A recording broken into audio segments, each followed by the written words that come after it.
Boldwood presents Vow of Silence, written by Suzanne Walsh and read by Deirdre O'Connell. The moral right of the author has been asserted. This performance is owned by Boldwood. Introduction. I couldn't believe what I had just done.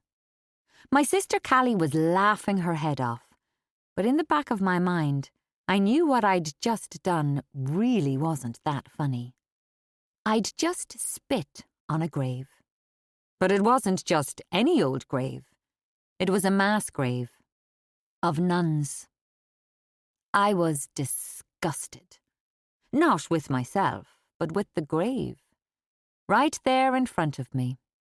It brought back so many horrific memories. I'd decided to visit the cemetery near Dunleary, Dublin, to pay respects to my parents, William, who was affectionately known as Billy to everyone, and Anne, as well as my eldest brother Anthony, a member of the Royal Engineers, a regiment of the British Army. After laying flowers on their graves, my sister Callie and I took a slow walk through the cemetery when we came across the mass grave. I was shocked and horrified that these nuns had been buried next to decent people.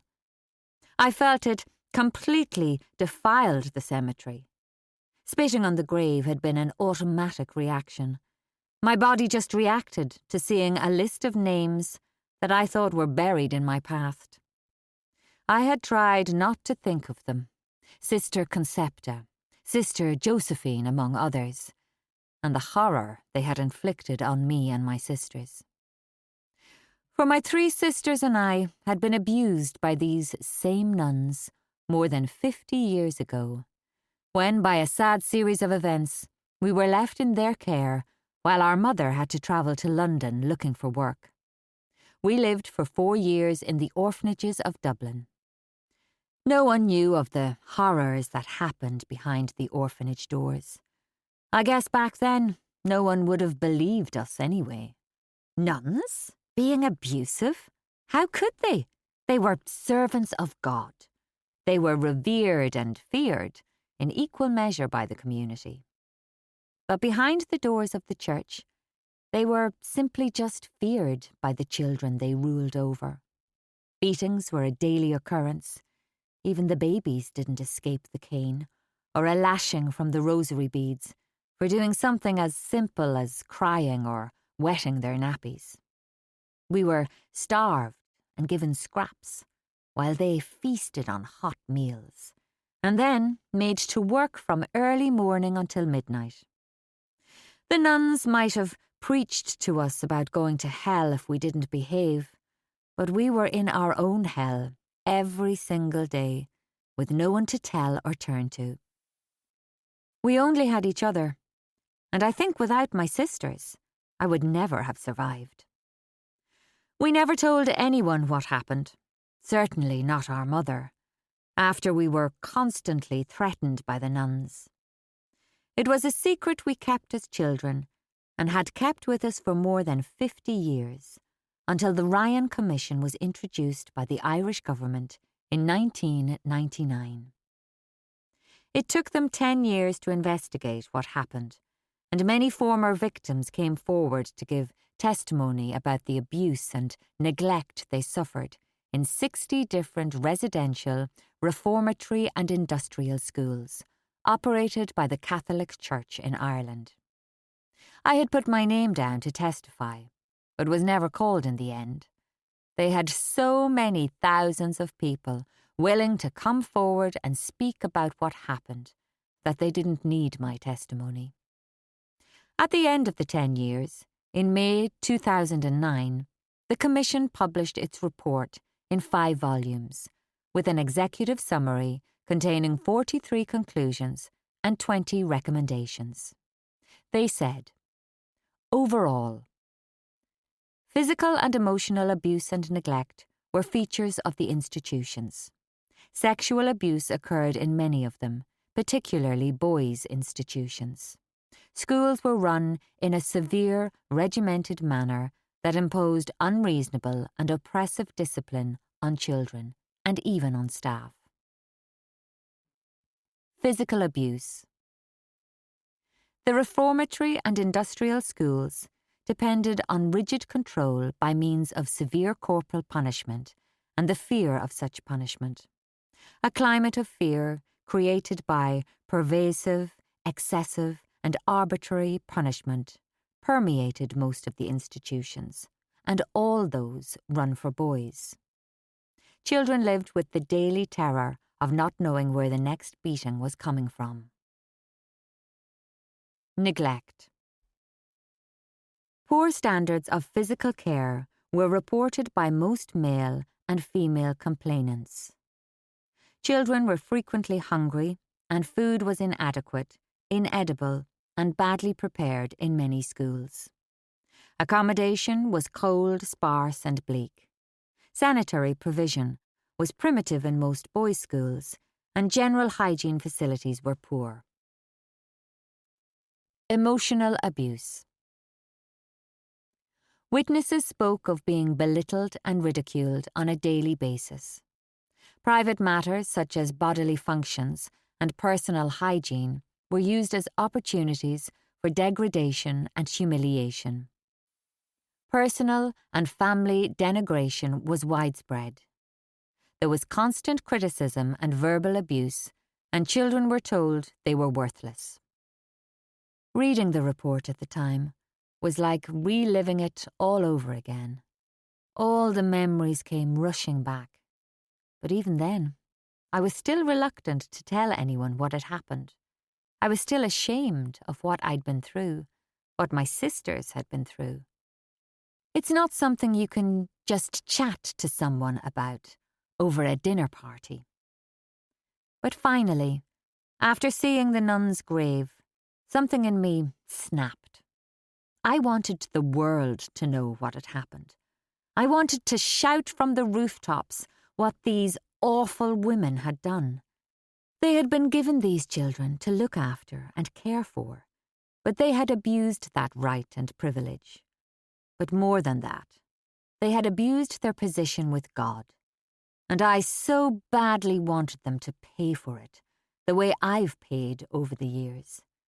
And I've paid for it dearly with my health and throughout my life.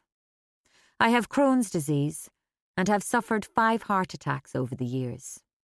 Once, when I was in hospital, I had the last rites read to me, twice. The doctors believe a major contributing factor is the neglect and malnutrition I suffered as a child. I believe it's all down to eating scraps every day and not being allowed to eat fresh fruit or vegetables or even meat, even though one of the orphanages had an orchard and another had a chicken farm. All of those nuns are long dead now, but the memory of what they did still lingers. It will never go away. But I hope that by telling my story, it will help other victims come to terms with what happened and, hopefully for me, finally lay some ghosts to rest. Some names have been changed to protect not only the innocent, but also the evil. Chapter 1. I will never forget the feeling of absolute terror, then the sick feeling of apprehension, as I stood in the parlour of the orphanage, facing the big wooden door. Just moments earlier, my Mammy had said goodbye and walked away, out of the door and out of our lives. None of us can remember anything about the actual journey from home or our arrival at the orphanage in 1958, not even the parting from our mother. I don't know if she kissed us goodbye or what her parting words were. We must have been in shock, since it was surely one of the most momentous events ever to have happened in our young lives. Everything before and after that point is clear in my mind, though, even after 50-odd years. So it's not the passage of time that has made us forget, but most probably the stress of the preceding few months.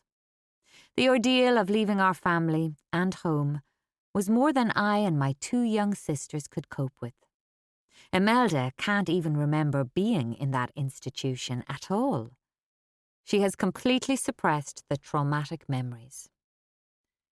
But right at that moment, as I stood in front of that door, I was trying not to cry. I wanted to be strong for my younger sisters, Sinead and Imelda, who were each clutching one of my hands tightly. We had no idea when we would see Mammy again. She was going to London to try to find work so we could all be together again. My daddy had recently passed away from cancer, and Mammy couldn't afford to keep the house together and feed me, my 3 sisters, and 2 brothers without a job. And she couldn't get a job in Ireland. A single mother with 6 mouths to feed in the 1950s. The only place she could work as a secretary to earn money was across the water in London. So, here we were, in the Catholic church-run orphanage St. Vincent's in Dublin, staring at a big wooden door, not knowing what or who was behind it. We were rooted to the spot, fixated on the highly polished brass doorknob as we waited for it to turn, fearful of what lay on the other side. Our bodies tensed at the sound of approaching footsteps, clicking importantly along the bare floorboards. My terrified little sisters, who were just 5 and 7 years old, grasped my hands even tighter and desperately tried to hide behind me as the person paused momentarily outside. I was only 10 years old myself, but in that moment I became the adult. The one comforting object in the room for my terrified sisters. So I couldn't show fear. I didn't want them to see that I was just as frightened as they were. They were looking up to me now, to be the big, brave sister. So I bent down to Sinead and Imelda and whispered, "It's going to be all right, you'll see." Usually, the job of brave sister was taken by our older sister, Callie, but she hadn't come with us to St. Vincent's right then. She was staying at home with Mammy for a little while longer to help with the task of packing up the house, and also as a comfort for her until she left for London within a few short weeks. She would join us later.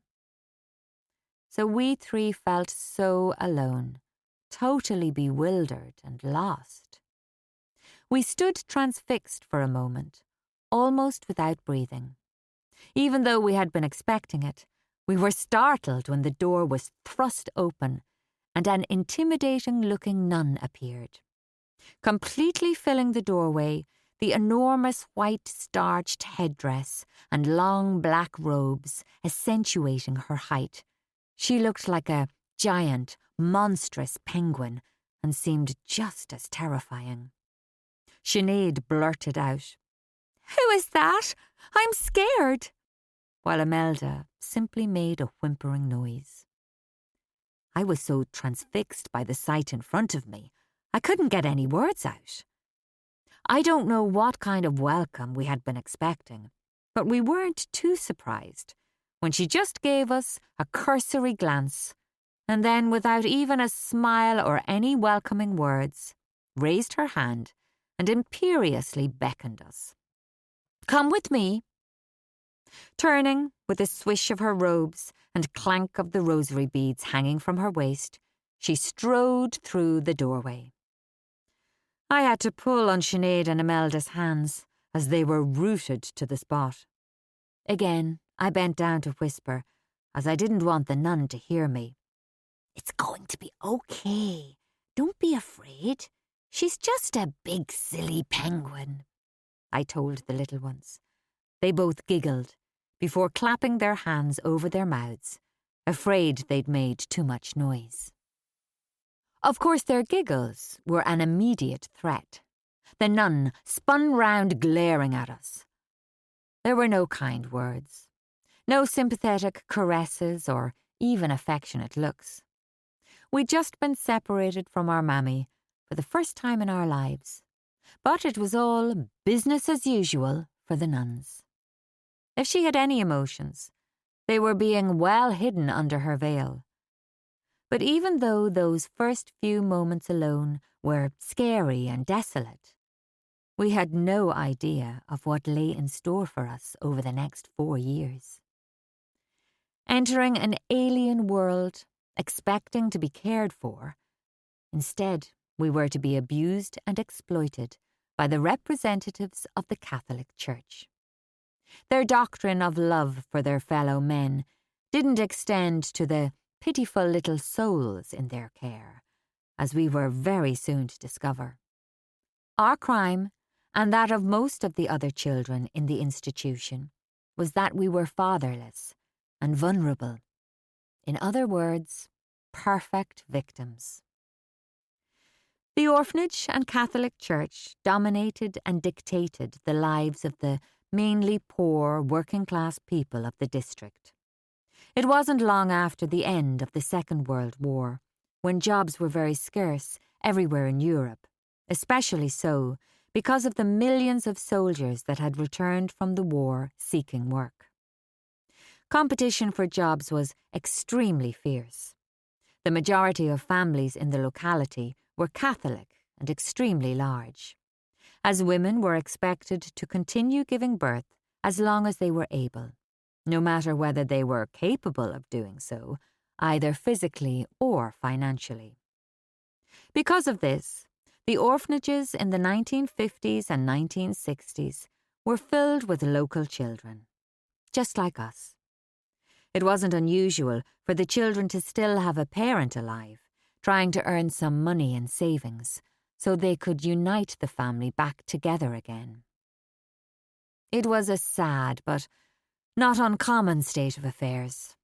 Of course, we didn't know this at our age. All we knew was that Mammy was going away, and we had been separated from her and our brothers Anthony and Joseph, who had been taken to an orphanage especially for boys. There was only one thing we could do.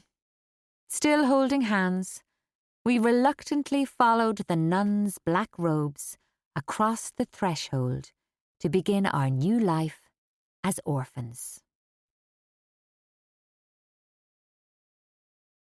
Chapter 2.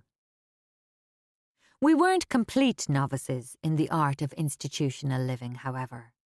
Just 4 years earlier, in 1954, when I was 6 years old, we had gone through the distress and upheaval of our mother's nervous breakdown, which had led to us spending time in various children's group homes in Dublin.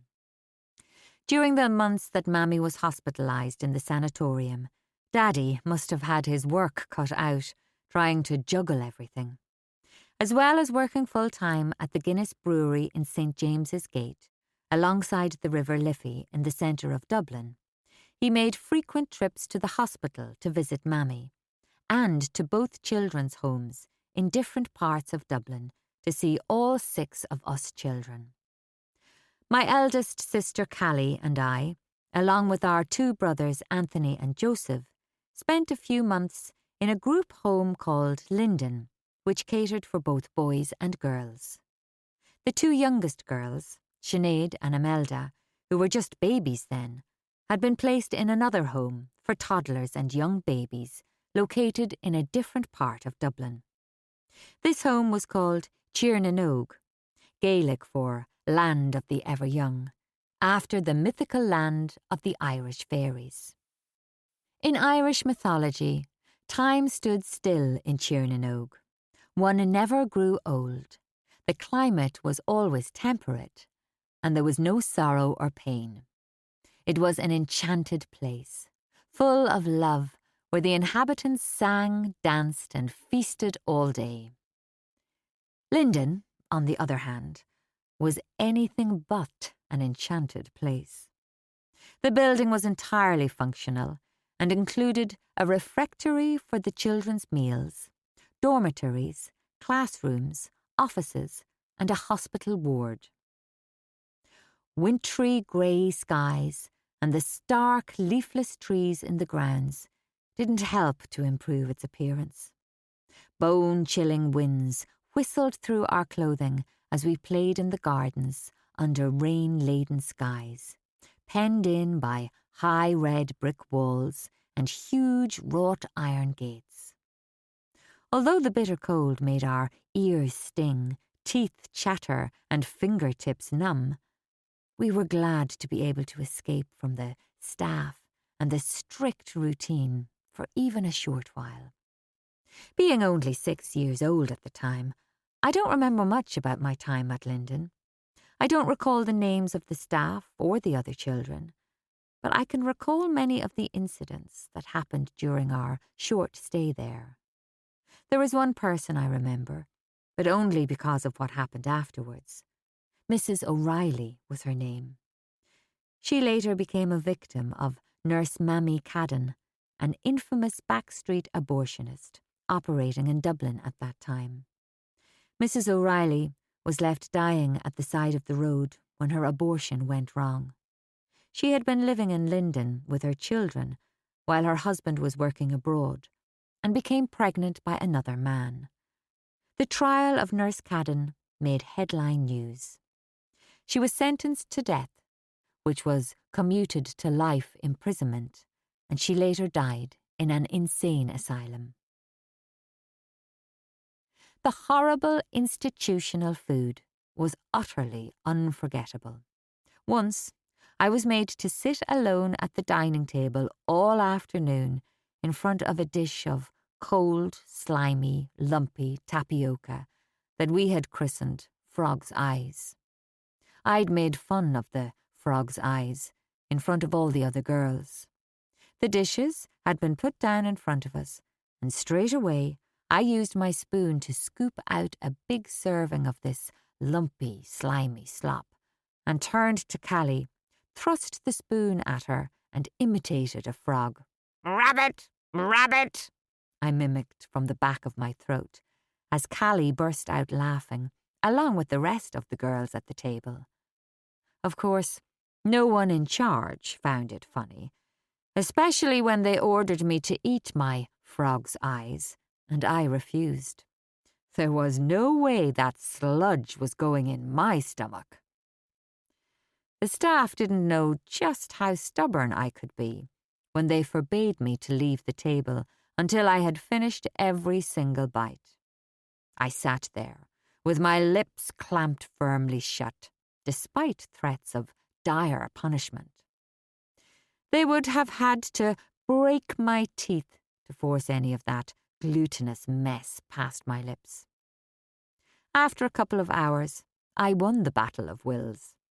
They gave up the unequal struggle and sent me back to class, with the dish of cold tapioca pudding still lying congealed and uneaten on the table.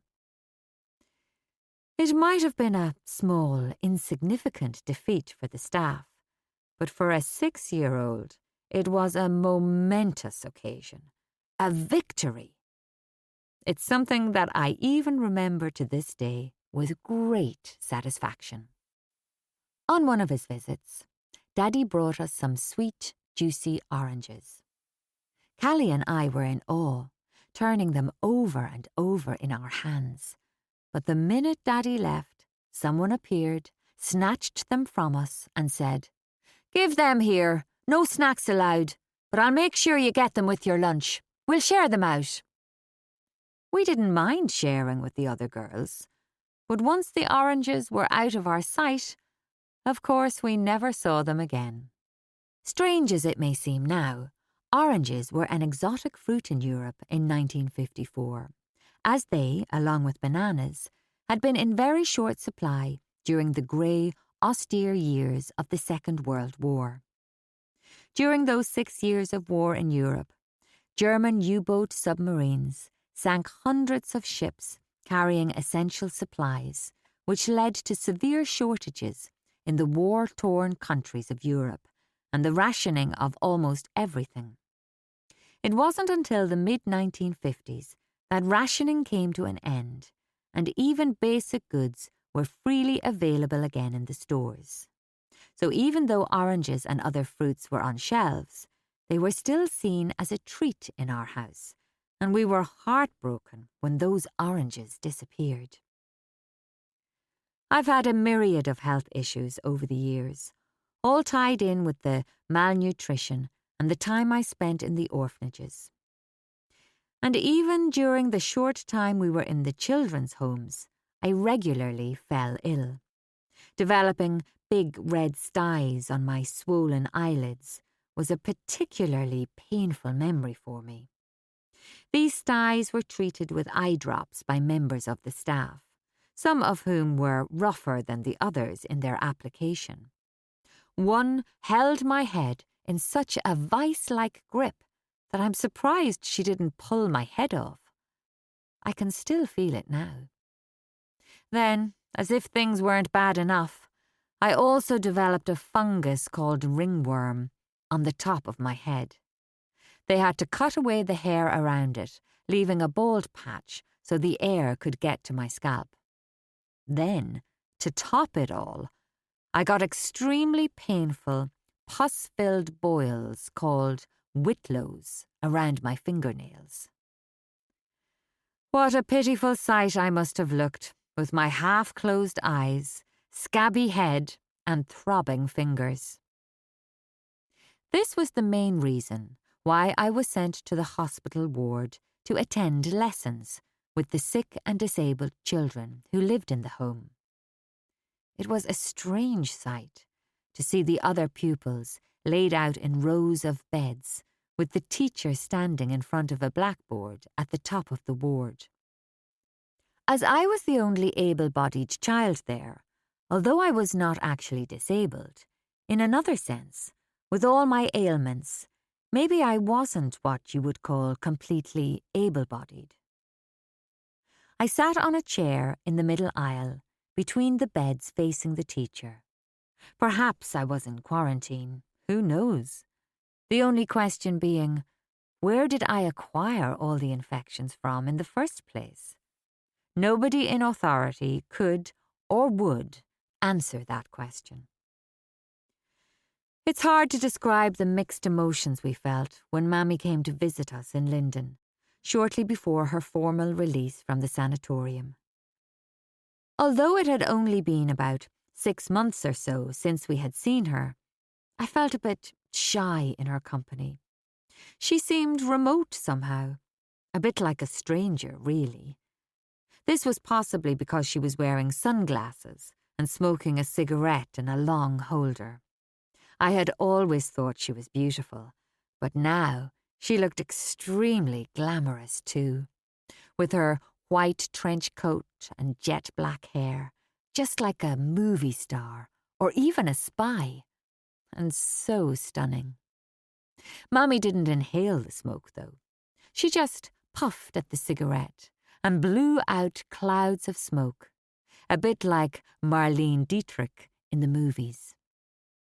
In the early 1950s, part of her medical therapy had been an introduction to cigarette smoking, along with electric shock treatment, something that is now considered outrageous and barbaric in these more enlightened and health-conscious times.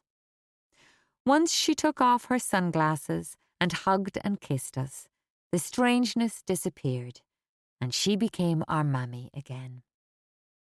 All this had happened a couple of years previously, and our lives had since returned to comparative normality.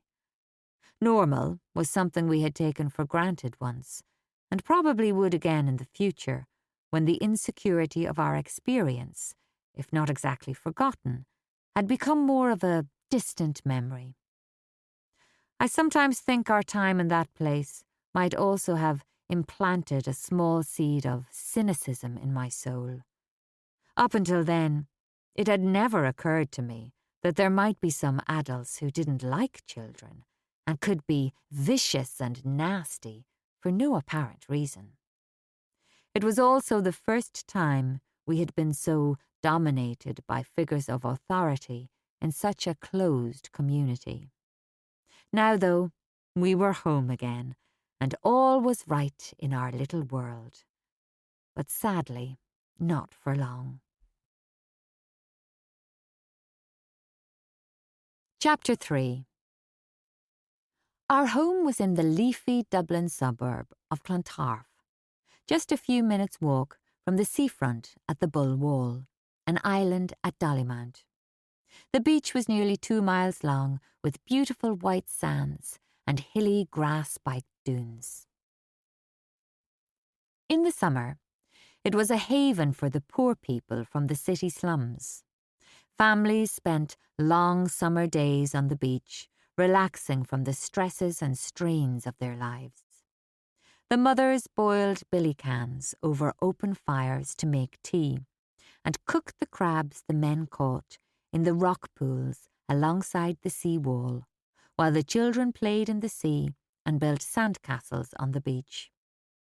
I look back with fondness at our picnics on the beach, eating sandy, jelly sandwiches and sipping from a shared bottle of soda.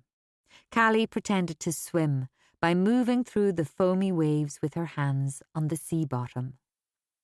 Back then, I didn't realise it was sleight of hand and was very impressed by her swimming ability. Surrounded by fields and woods, Clontarf was a perfect place for families with children. You wouldn't have guessed that we were only about 15 minutes' journey by car from Dublin city centre. Our house bordered the massive St. Anne's estate, just across the dusty lane at the back of our house. All this land, consisting of approximately 250 acres, was our playground. It had once belonged to members of the Guinness brewing dynasty, who had lived in the white mansion at the top of the long tree-lined drive. This was later demolished because of fire damage, after which the Guinness family sold the land to the city of Dublin in 1939. The grounds of the estate later became a public park that stretched all the way down to the seafront at Bull Island Nature Reserve, overlooking the horseshoe-shaped Dublin Bay. We knew everybody for miles around and were on first-name terms with lots of people, both children and adults. It was a very sociable, carefree life. Along with our vast army of friends, we organised sports days in the fields of St. Anne's estate and played tennis at Eason's Tennis Club on Mount Prospect Avenue, even though we didn't know the rules of the game, but made up our own as we went along. Some summers, families of tinkers, Irish gypsies or travellers, made their camp in the fields. They had hordes of unkempt children, and their horses and dogs roamed unfettered around the fields. The tinkers' shelters were made from bits of tarpaulin thrown over the bushes, and they lit fires at the entrances to cook their food and to keep warm at night. Blackened pots of water swung from wooden branches arranged over the fires. To supplement their food, the men made traps and caught some of the numerous hares that ran freely among the grassy mounds before disappearing down the numerous burrows that dotted the fields. The men called at all the houses to ask the housewives if they wanted their kitchen knives sharpened, and the gypsy women, with babies in their arms and small children clinging to their skirts, tried to sell us lucky heather. After a while, just when we had got used to their presence in the fields, they disappeared like phantoms in the night. The only visible reminders of their existence were the piles of garbage they left behind. On summer evenings, Callie and I eagerly waited outside the tennis clubhouse to see the big girls arrive for the weekly dances so we could admire their beautiful dresses. Big, flouncy skirts and stiletto heels were fashionable then. We stood, agog, outside the clubhouse, watching as the girls danced the jive and bopped around as their ponytails swung and their skirts bounced. Though we longed to be like them, it wasn't our time, as we were destined to be 1960s teenagers. But Oh, how we longed. I would memorize the steps as the girls whirled round and round the room. We watched the dancing, standing on tiptoes so we could peer through the windows, until someone came out and shooed us off home. They would tell us, "You youngsters shouldn't be out at this time of the night. Be off home with you now." We did as we were told, but we're back again the next week, with our nose pressed against the window. Callie practiced the jive with her friends, and sometimes co-opted a protesting Anthony into being her partner to dance the boys' part, while I would lie in bed at night and imagine it was me, jiving and bopping around the dance floor. I didn't need a partner. It was just me, flying light as a feather with nothing to hold me down. When I was about 8, some new houses were built at the top of our road. We were fascinated by all the activity and spent hours sitting on a pile of bricks, watching the builders work and asking endless questions. One bricklayer was nicknamed Curly because he was completely bald. He was so friendly and patient and always welcomed our company. We marvelled at his ability to carry big loads of bricks over his shoulder in his wooden brick hood, and greatly admired his skill at bricklaying. The boys envied his muscles and tried to flex their own non-existent ones. Curly loved having such an appreciative audience and played to the gallery. At the end of the day, if we were still there, he would give us a lift home in the wheelbarrow. He'd tell us, "Hop in!" and we took turns hopping in and out along the way. An old white-haired night watchman called Ned, who could have been any age, but must have been somewhere between 60 and 80, set up home in the builder's tent when the building site closed for the day. I wouldn't imagine that he would have made much of a watchman, as he couldn't run very fast if he had to chase burglars because he was so old and rickety. Every evening, he lit a great big blazing fire and boiled his billy can to make tea. Later, he stoked up the fire with lots of wood for extra warmth in the chilly small hours of the night. When we finished our dinner, we older children told our mothers that we were going to say hello to old Ned, who was just like a grandfather to us.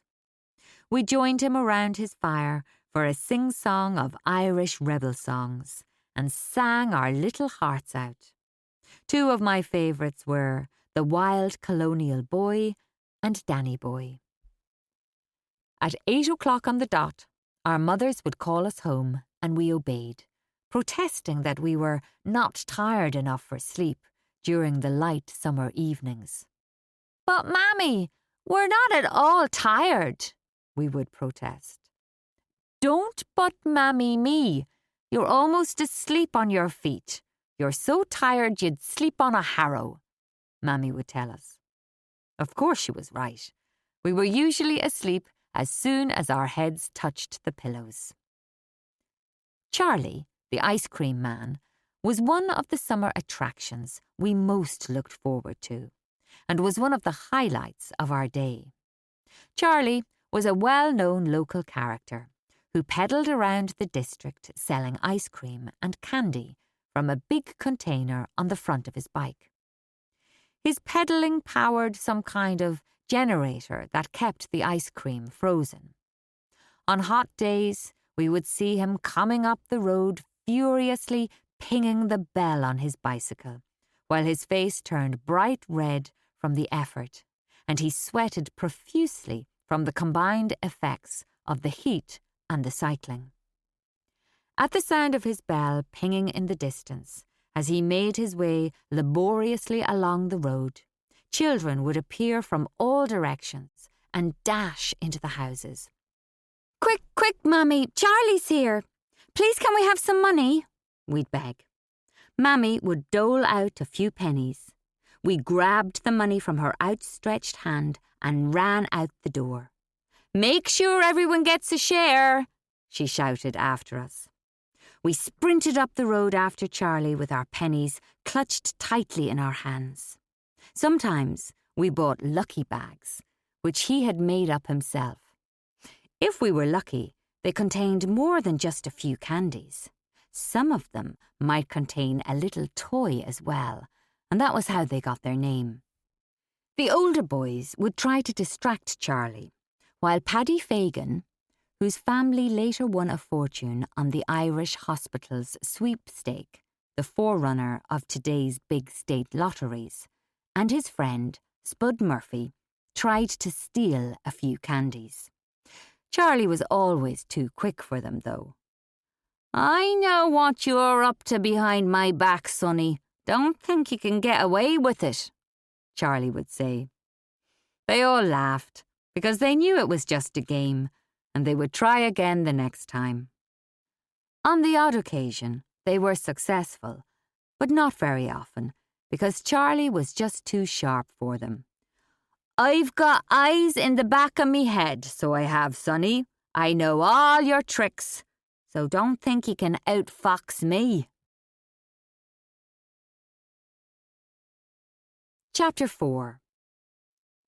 The area was full of young families, and almost everyone had, at the very least, a couple or more children, except for the Protestant families, who didn't seem to produce nearly as many babies as the Catholics. Europe's baby assembly line was in full production in an effort to replenish the populations recently decimated by the Second World War. Ireland was doing more than its fair share for the cause, even though it had remained neutral during the conflict and hadn't lost even a fraction of the number of people that other European countries had. Parts of Europe lived under the yoke of the Catholic Church. Ireland and Italy in particular were staunchly Catholic, so there was no problem when it came to producing lots of babies, either wanted or unwanted, to fill the churches on Sundays. Our family of 6 children wasn't even considered large in that context. There was one family just up the road who had 18 children, something that wasn't unusual or remarkable in Ireland at that time. Artificial birth control, such as today's freely available birth control pill, just didn't exist then. The Catholic Church was one of the controlling forces in Ireland, and it was the Church to which the politicians deferred. Catholic doctrine preached that it was a member's divine duty to God to procreate, and contraception was a sin. The reality of this policy was that sex became either a case of abstinence or the production of ever more unwanted children, sometimes leading to backstreet abortions when people became desperate. Most people obeyed the Pope's edict without question, whether they could afford to feed, clothe and educate a large family or not, and unfortunately, most of them couldn't. Still, what did it matter to the Catholic Church? They always had a full congregation in the church on Sundays to pay their dues both in cash and kind. They also had a ready supply of pupils for their schools, which were subsidised by the government. So, the more pupils, the better, as each one meant extra money for the church. Our house had nothing much to distinguish it from the many others in our neighbourhood, but it was a great achievement for our parents to have a house in the suburbs along with a mortgage. As was the case in most suburban houses, the sitting room at the front of the house was reserved for more formal occasions. The room most used was the comfortable combined family room and dining room with polished wooden floors and flowery wallpaper. A big dining table stood in the middle of the room, and the window looked onto the garden framed by the trees in the wood just over the unmade lane. An old wooden clock ticked away on the mantel shelf over the open coal fire, and a framed print of Franz Hals' painting of the Laughing Cavalier looked down at us from the wall.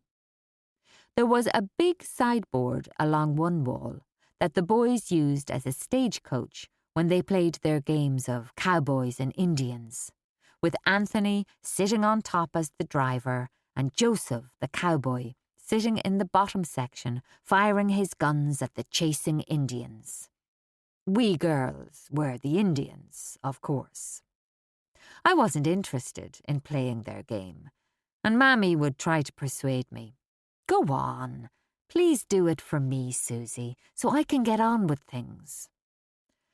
I'd finally relent and agree to play. Okay, Mammy, but just this once. I don't like playing stupid cowboys and Indians, and I want to read my book. In the evenings, Daddy helped us with our homework while we all sat around the big table. Anthony and Daddy both loved maths and spent long hours together doing equations. Curly-haired Anthony was very clever and studious, but with a quiet, laid-back sense of humour. His great ambition was to go to university. He was very witty and loved to tease us and play pranks, especially on Imelda and Sinead, who fell for his tricks every time. Although there was an 18-month age difference between them, Sinead and Imelda looked almost like twins, both dark-haired and blue-eyed and nearly the same size. Sinead was the younger of the two, but the more dominant one. They played together all the time and were constantly bickering over their toys. In fact, they quarrelled over everything and anything. Sinead had been born feisty. When she was a baby, she would stand up in her crib, scream, defiantly grab the side rails and rocket across the floorboards to bang her head against the wall in a fierce temper because she didn't want to go to sleep. The Irish saying for her was, "That one suffers from a double dose of original sin," meaning she was double trouble. That certainly proved to be the case. She was always defiant and usually in some sort of trouble. A real hothead. Anthony loved to make fun of Sinead and Imelda. When Sinead's legs got sunburned, he called her old beetroot legs. Outraged, she went to find Mammy to complain. "Mammy, that Anthony's a very bad boy. He called me leet-loot legs." Mammy was bemused. Leet-loot legs? What? Exasperated, Sinead repeated it. "You know, leet-loot legs." Mammy had to ask him, "Anthony, what's she talking about? What did you call her?" And she was left laughing when Anthony told her he'd actually said beetroot legs. Then we all fell about laughing together, and Sinead stomped out of the room in a temper. Meanwhile, Leet-Loot Legs became her nickname for a while, a moniker that she hated. Imelda, by contrast, was the good girl. She always did as she was told and tried to please everybody. Her only vice was that she loved anything sweet, especially chocolate. Imelda was always the first suspect if any of our candy went missing or the cookie jar was empty. We usually didn't have far to look for the culprit, although sometimes it could be said that she was unfairly blamed, being the immediate suspect even when it wasn't her fault. Some people were known to take advantage of that fact. When we were all in bed and hopefully asleep for the rest of the night, Mammy and Daddy relaxed and listened to the wireless on a small table beside Daddy's armchair. On the other side of the fireplace, Mammy had her own armchair and a bookcase filled with her much-loved and well-read collection of books and poetry. This was in the pre-television years, as the technology had only recently been invented and financially was out of reach of most people anyway, our family certainly, Only the rich could afford them, and it would be quite a few years yet till it became generally available and affordable for the general population. This meant we made our own entertainment and spent hours outside making up stories and playing in the woods. We had our own special tree that we nicknamed the Crow's Nest. It was our favourite tree because it was small enough to manoeuvre our way up through the branches, which spread out in such a way that it was easy for us to climb. Sitting on top of it, we could see the ships sailing into Dublin Bay, heading up the River Liffey to tie up beside the quays to unload their cargoes. We were also extremely proud of the fact that our family home stood on the site of the historic Battle of Clontarf, which took place on Good Friday in the year 1014, when Brian Boru, the legendary warrior and the last High King of Ireland, was victorious over the invading Danish Vikings. Shortly after winning the battle against the invaders, some stray Norsemen who were fleeing the battlefield stumbled upon his tent and killed Brian and his guards. It wasn't difficult to imagine that, in the distant past, other people might have sat on top of our crow's nest to spy on the Viking ships sailing into Dublin Bay and beaching their longships on the strand at Clontarf. Like most children, we had wild imaginations and would spend hours concocting and then acting out our made-up stories, while then having the freedom to play outside and in the woods. Little did we know that soon that freedom we took for granted would be cruelly taken away through forces beyond our imagination or control. Chapter 5. It was just another lazy Sunday afternoon. Without warning, a great commotion erupted from the kitchen. Imelda ran into the hall, quickly followed by Sinead and Joseph. They looked as guilty as hell. What had they been up to this time? Mammy appeared in the doorway, looking hot and harassed. "I can't do anything with all of you in here. Go out and play or do something, but just give me some peace and quiet." She looked imploringly at Daddy. "Billy, will you get these children from under my feet for a while so I can cook the dinner without constant interruptions?" Daddy put his paper down. "Who wants to come for a walk?" "Me," said Joseph. "Me," Sinead shouted, echoed by Imelda. Sinead and Imelda ran out of the back door in a state of great excitement. It was what Mammy called their mad half-hour, when they needed to let off steam, as they were so full of energy that they usually got into mischief of some sort or the other. This usually happened on Sunday afternoons without fail, for some reason that nobody could fathom. "Anne, what time do you want us back?" Daddy called. Mammy put her head around the door with a look of relief on her face. "About an hour. That should be plenty. Thanks." We all began scrambling around to find shoes and coats. I hated wearing shoes. As usual, they had gone missing, and I was looking for them, but struggling to find where I had last discarded them. Eventually I found them, randomly thrown under the dining table.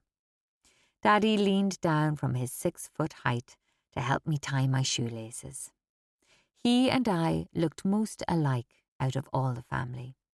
The other girls took after Mammy with their dark Celtic looks, whereas Daddy and I had blonde hair, probably inherited from some Viking ancestor. Both boys had brown hair, midway between the dark Celtic and blonde Scandinavian. "You'd lose your head if it wasn't attached to your shoulders," Daddy laughed. I giggled, grabbed hold of his hand and smiled up at him. "Please take us to St. Anne's, Daddy." He smiled and tenderly stroked my head, telling me, "Anywhere you want, Susie." It wasn't difficult for me to get my own way. Apart from my blonde curls, big blue eyes, and angelic looks, I was a little shy, but this only seemed to enhance my appeal. I could usually get away with blue murder, as nobody thought I could ever do anything wrong. Old women, complete strangers, were always giving me candies and money. They would say, "Oh, you're such a little dote, so you are." A dote is an Irish expression meaning a lovely little thing. I shouted to Mammy as I dashed past the kitchen door. "Bye, Mammy! See you later!" She called back. "Bye, Susie. Have a good time." The two girls and Joseph were already at the top of the garden. I quickly caught up with them. Joseph was standing on the railings of the gate, swinging it back and forth. He was nearly 8 now, and a bit small for his age, probably on account of his asthma, the debilitating respiratory condition he had had since babyhood. The rusty hinges of the gate squeaked as he swung back and forth. Sinead wanted to climb on the gate too, but he wouldn't stop to let her on. She was getting really angry. Her little face was contorted in fury as she shouted at Joseph. "You horrible boy! If you don't let me on, I'll tell Daddy." But Joseph wasn't intimidated by her threat and swung even harder while Imelda and I stood and watched the entertainment. "Daddy said we could go to St. Anne's," I told her. At that moment, Callie came up the path behind us, followed by Daddy. Her long black curly hair tumbled around her shoulders. She looked like a smaller version of Mammy and was just as beautiful. "Get off that gate before you fall and hurt yourself," she told Joseph. She thought she could boss the rest of us just because she was the oldest. But we usually did what she told us anyway, because she was a natural-born leader. Joseph wriggled away from her grasp as she tried to grab hold of him and gave us a cheeky grin over his shoulder as he ran off across the dusty lane and along the path we had trodden through, the long, scratchy grass leading to the woods. "Don't go too far ahead. Wait for me at the ditch," Daddy warned us. We stood behind Joseph in single file, waiting at the side of the shallow ditch, while he jumped down onto the big tree branch at the bottom. From long practice, we were accomplished at crossing the log. Balancing carefully with outstretched arms, we ran the few feet across and grabbed the bushes at the edge of the ditch as we climbed out into the cool green of the woods. This ancient wood was one of our favourite places to play. The tops of the trees formed a canopy, and through the sides the sunlit green fields stretched off into the distance as far as the eye could see.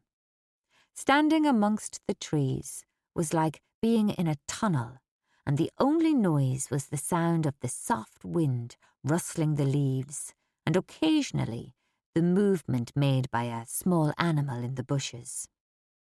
We picked big bunches of bluebells and wild daffodils here in the spring, and proudly took them home to Mammy to display in a vase.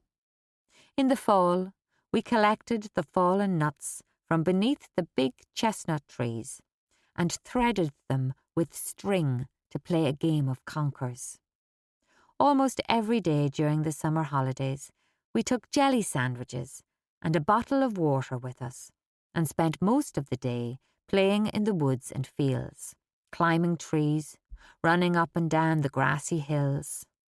Other times, we played our own version of baseball. In later life, I found refuge in this beautiful place again, but this time only in my dreams. When times were bad, I would dream that I was playing here again with my brothers and sisters, once more a little child without a care in the world. It was my calm, go-to place, that I kept stored for when times got tough. Callie had nicknamed one of the hills Fairy Hill because there was a fairy ring near the base. A fairy ring is a naturally occurring ring of mushrooms, sometimes found in forested areas. In folklore, fairy rings are thought to be the location of gateways into elfin kingdoms, or places where elves and fairies gather and dance. We liked to imagine sometimes that we caught a glimpse of a fairy out of the corners of our eyes. All in all, it was a special place and seemed to have a magic all of its own.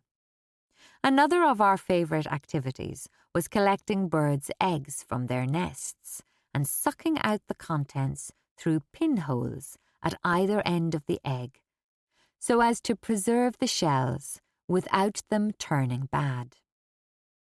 We fished for tadpoles and frog spawn in the little streams that ran through the woods, hoping they would hatch, but to our disappointment, they never did.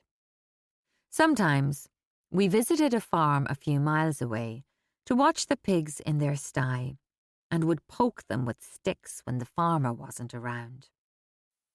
We also especially loved exploring St. Anne's estate, though, because there was so much to see and do. Clutching his handfuls of pebbles, Joseph told us excitedly, "I'm going to throw stones at the dead dog in the lake to try and sink it." He ran off towards the woods bordering the long drive, leading to the ruined mansion. Imelda looked at Sinead. "Race you!" They sprinted after Joseph. Callie automatically shouted after them, "Don't go near the water."